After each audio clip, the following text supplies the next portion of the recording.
मैं डॉक्टर विकास सिवाच इस पर कुछ बात रखना चाहता हूँ। मैं वाइस चांसलर साहब का इस बात के लिए धन्यवाद करता हूँ कि आपने क्लैरिटी की बात कही। क्लैरिटी जब तक किसी भी इशू पर नहीं होगी, आपस में मतभेद बने रहेंगे। सुरेंद्र सर ने, प्रोफेसर सुरेंद्र जी ने ये कहा कि समय के साथ बदलाव तो होता ही है। हम भी इस बदलाव से दूर नहीं रहना चाहते।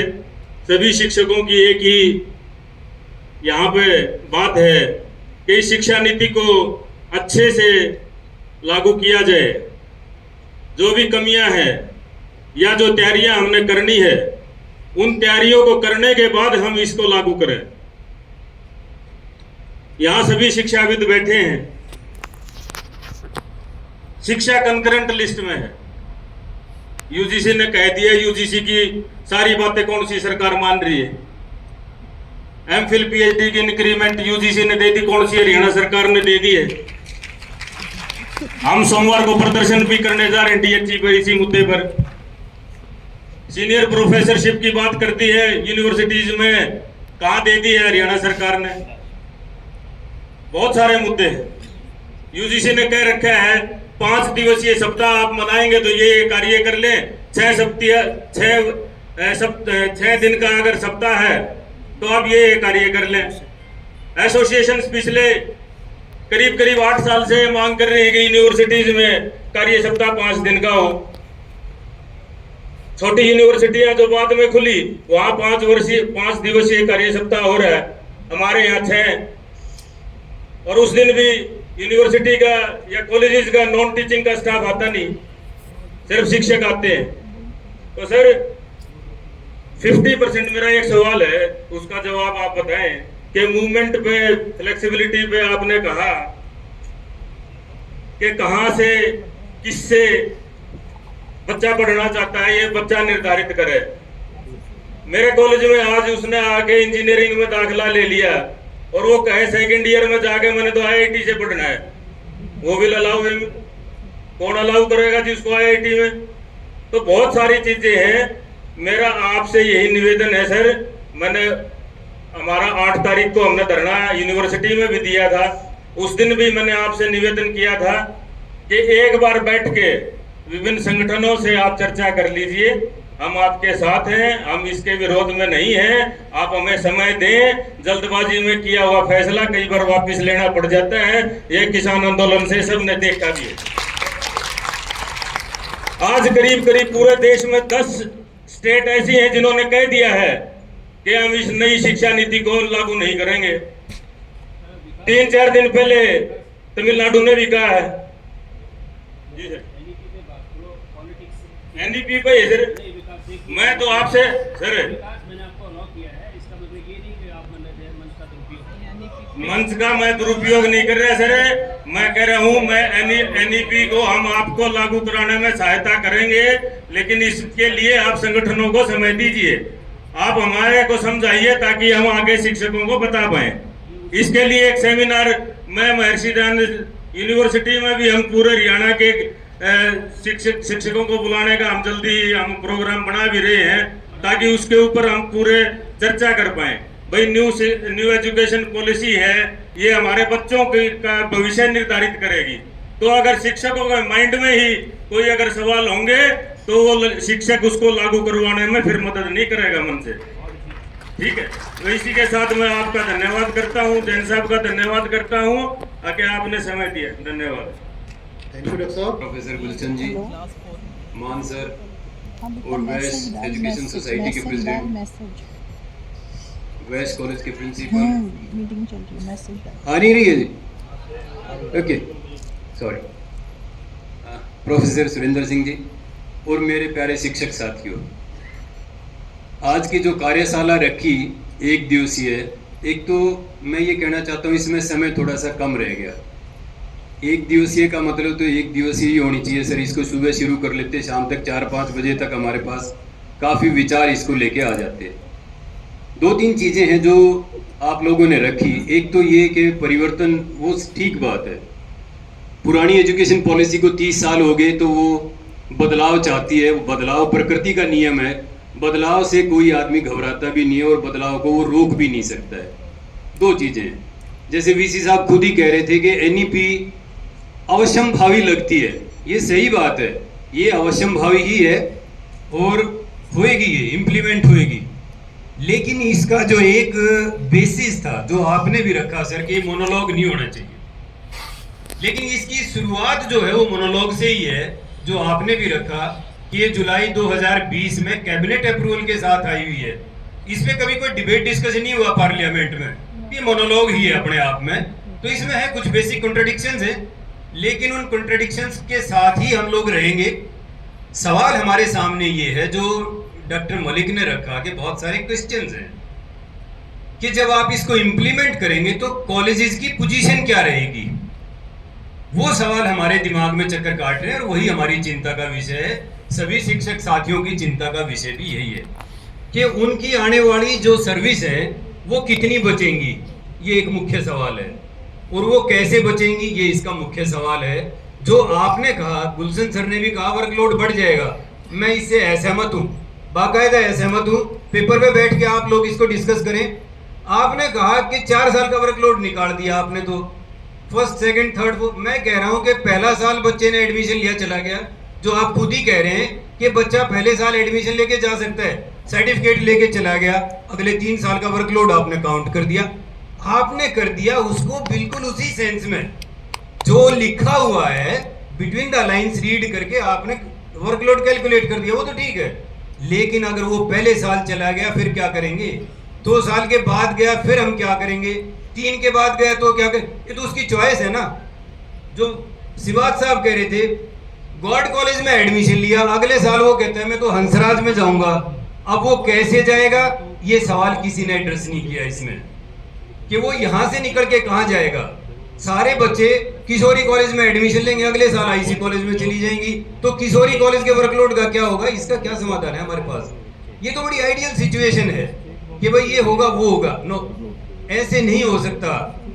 ये तो जब आपने चॉइस दे दी, अब बच्चा जो आपने मेजर की बात की सर कि मेजर सब्जेक्ट रहेंगे, मेजर की डिग्री लेगा, उसमें मेजर के साथ साथ दूसरे सब्जेक्ट आपने पोल साइंस ले ली, 1 साल तो पोल साइंस में है 600 विद्यार्थी, दूसरे साल है 60 विद्यार्थी, क्या करोगे, अगले साल बच्चों का रुझान नहीं है, तो 1 साल के लिए कहां से टीचर लेके आएंगे, दूसरे साल उनको कहां भेजेंगे। केमिस्ट्री एक जो आपने ठीक रखा सर कि स्ट्रीम से आएंगी दोस्तों, इसमें स्ट्रीम्स नहीं बचेंगी, आर्ट्स और साइंस और कॉमर्स ये नहीं रहेगा, स्ट्रीम्स तो चली जाएंगी। इस पॉलिसी में जो पढ़ेगा उसको वो ध्यान से पाएगा कि स्ट्रीम्स का इसमें वजूद खत्म होएगा, क्योंकि डिग्री आर्ट्स की साइंस की या उस तरह की नहीं मिलेंगी। जब आप जाएंगे चॉइस पे तो वो केमिस्ट्री के साथ इकोनॉमिक्स भी पढ़ेगा, ठीक है। तो ये जो पॉलिसी बात करती है, बहुत मैं ये कहता हूँ इसका प्रियम्बल पढ़ेंगे तो इस पॉलिसी में कोई फॉल्ट निकाल ही नहीं सकता।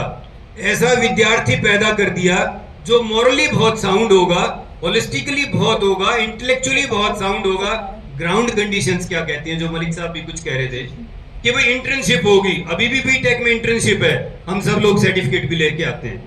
मैंने भी अपने बच्चे को इंटर्नशिप का सर्टिफिकेट दिलवाया हुआ है इंटर्नशिप जो रियल सेंस में लागू करने का सवाल है, इंडस्ट्रीज का सवाल है, कॉलेजेस का सवाल है, एमओयूज का सवाल है, बहुत बड़े बड़े क्वेश्चंस हैं साथियों।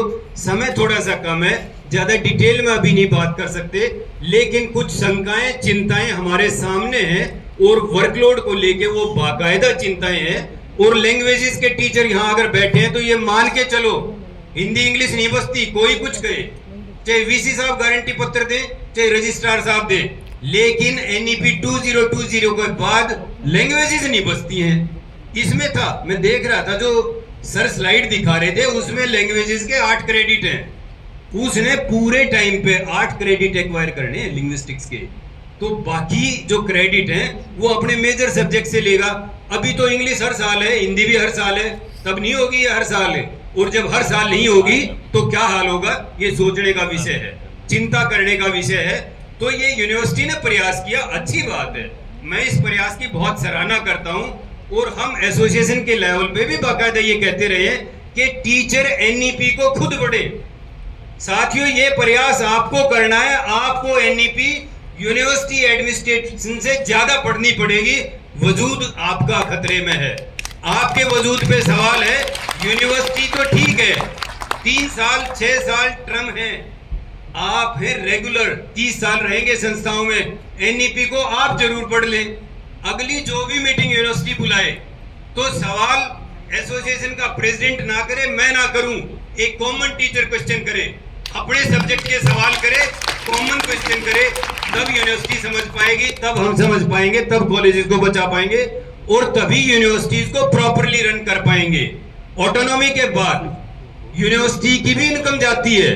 अभी जो फीस हम देते हैं, जाट कॉलेज 8000 विद्यार्थियों की एग्जाम फीस देता है यूनिवर्सिटी को। जाट कॉलेज जिस दिन ऑटोनॉमस हो जाएगा वो फीस तो गई ना। तो ये कुछ क्वेश्चंस, रिसोर्सेज का, पैसे का सवाल सबके सामने है, वो यूनिवर्सिटी के सामने भी है, हमारे सामने भी है। तो सिलेबस का भी है, वर्कलोड का भी क्वेश्चंस हैं सर, बहुत भयंकर क्वेश्चन है। मैं ये नहीं कह रहा कि हम विरोधी हैं, मलिक साहब ने रख दिया, एसोसिएशन विरोधी नहीं है, लेकिन एसोसिएशन इसको स्टेप वाइज इंप्लीमेंटेशन के पक्षधर है।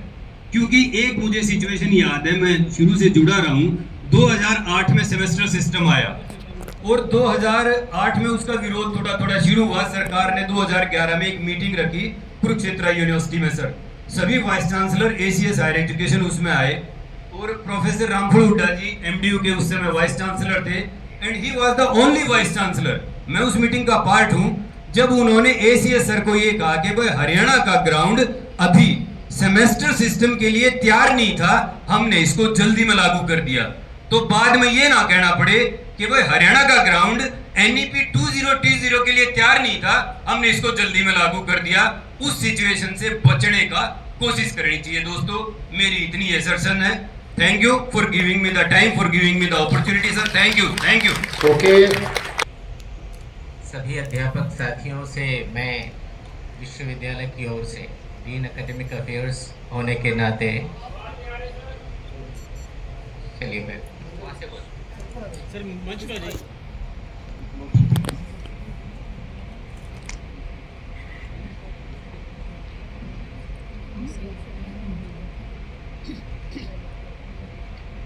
देखिए, इस एनईपी पर जो यहाँ चर्चा हुई और उसके बाद आप सब अध्यापक साथियों से, विशेष रूप से दयानंद मलिक, डॉक्टर दयानंद मलिक, डॉक्टर सिवाच और डॉक्टर चाहर, इन 3 अध्यापक साथियों ने अपनी आशंकाएं जो जाहिर की हैं, वास्तव में उस पर बैठकर विचार करने की जरूरत है।